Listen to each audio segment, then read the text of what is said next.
నేను లాస్ట్ వీడియోలో చెప్పాను కదా!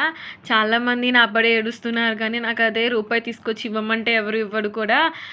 మన బిజినెస్ ఏదో మనం చేసుకుంటున్నాం. మిగతా వాళ్ళకెందుకు అని చెప్పేసి నేను జస్ట్ నార్మల్‌గా ఎక్స్‌ప్లెయిన్ చేశాను. అంటే ఇలా ఉంది నేను బిజినెస్ చేస్తుంటే అని.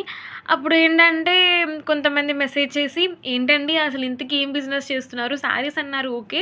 బట్ ఎలా సేల్ చేస్తున్నారు? అంటే అసలు ప్రాఫిట్ ఒస్తదా? అంటే మీకు ఆర్డర్స్ ఒస్తున్నాయి.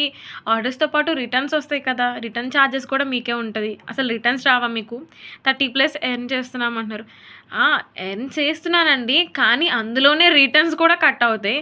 మేబీ అంటే మనం ఎంత మంచిగా కస్టమర్‌కి ఇద్దాము, మంచి క్వాలిటీగా ఉండాలి ప్రొడక్ట్ అనేది అని చెప్పేసి చూసినా కూడా చెప్పలేం. అన్‌ఎక్స్‌పెక్టెడ్‌గా అది రిటర్న్ రావచ్చు. రిటర్న్ వస్తే మాక్సిమం ఏంటంటే 160-200, 300 వరకు రిటర్న్ చార్జెస్ ఉంటాయి.